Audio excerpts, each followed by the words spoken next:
Yes, numbering them, that's all 51, lump sum 52, 53, and that's all 54. If all sides of a square, a mensuration question, a question from geometry, if all sides of a square are double, the area of that square, number 1 A, is doubled.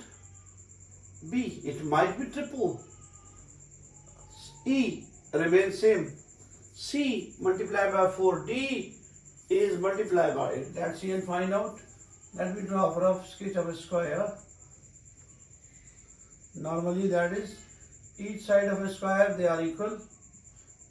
Each side of a square they are equal and each angle is of 90. Normally area of a square is given by area of a square, that is L square or L times L. In both cases it is same, while it is normal case. Now we have to double its length. Now instead of L it is L plus L, doubling the length, it's 2L. Each dimension is of 2L. It's also 2L, it's also 2L. Its area is given by 2L times 2L. It will become 4L square. Normally, before expanding, before stretching, before making the side of the square double, its area is L square. When we double the sides, its area is 4L square. 4L square means area is 4 times the area of the original square. Area has been multiplied by 4. Area has been multiplied by 4 when we have doubled each side of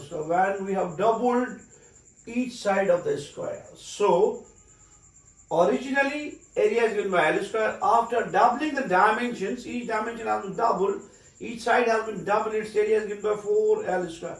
Means its area has been multiplied by 4.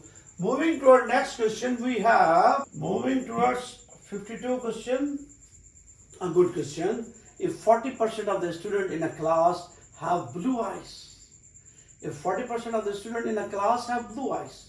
and 20 of those students with blue eyes have brown hair, then what percent of the original number of the students have brown hair and blue eyes? If 40% of the students in a class, have blue eyes, and 20% of those students with blue eyes have brown hair, then what percent of the original total number of students have brown hair and blue eyes? In that case, we have given nothing. Nothing means in case of percent, we are going to take its percent as 100. We are going to take total as 100. Now we have given a student with blue eyes.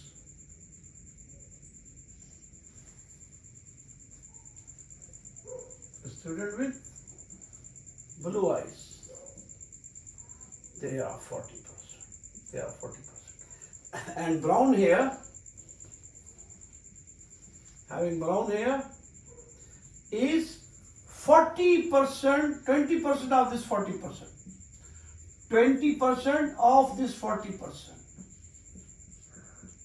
Let me write in that fashion. 20% of that 40%.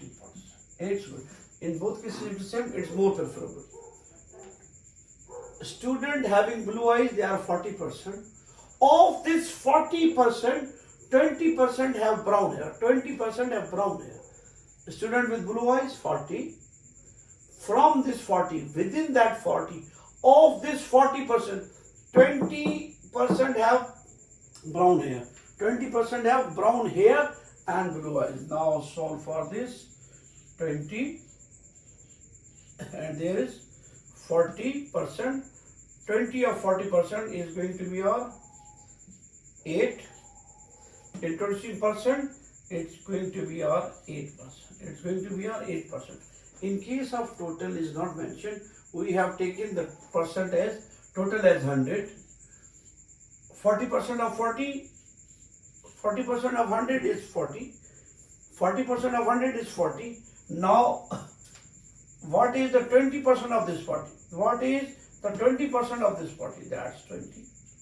20% of this 40 it is 40 times 20 divided by 100, and we have 8.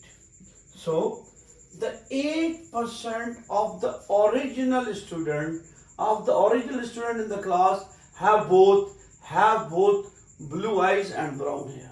Blue eyes and brown hair. Blue eyes and brown hair. That's option number B. Moving towards next question, we have moving towards 53 question in lump sum. During a sale, Ariana purchases a sweater listed at $100 with 20% off and 7% sales tax. How much did she pay for the discounted sweater? The written price, the tag price on the sweater is $100. $100. She got a 20% off. 20% off. A discount of 20%. 20% of 100 is no doubt 20. 100 minus 20, it's 80%. Now we have to pay $80. On this 80, we have to pay as well 7% sales tax. 7% sales tax. That's our actual price, but we are paying $80. We are paying $80 because of a discount of 20%. Whatever we are paying, we have to calculate the sales tax on this. We have to calculate the sales tax on this amount. 7% of the price that we are paying after a reduction, after a discount. That's 7%. 80 times 7 dividing by 100 cancelled out. 56 divided by 10. That's our 5.6. Now we are going to pay 80 plus 5.6. The discounted price is 80, and including the sales tax of 7% on 80, that's 5.6. We are to pay 85.6. Ariana has to pay $85.6,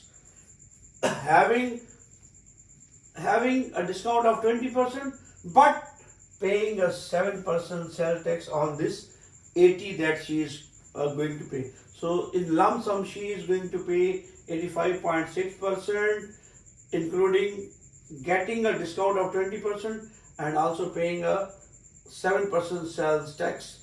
She has to pay $85.6 in that case. Moving towards next question, we have question number 54 reads as, Franco decides to purchase a new washing machine that sells for $1,100. Franco decides to purchase a new washing machine that sells for $1,100.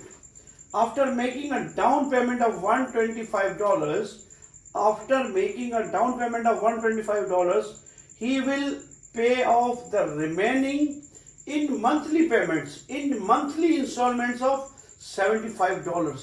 How many months will it take for Franco to pay off the new washing machine, to pay off for the new washing machine?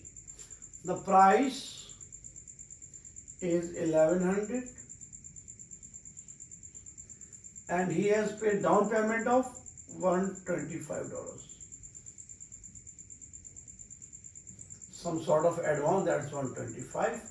1100 minus 125, remaining is 975.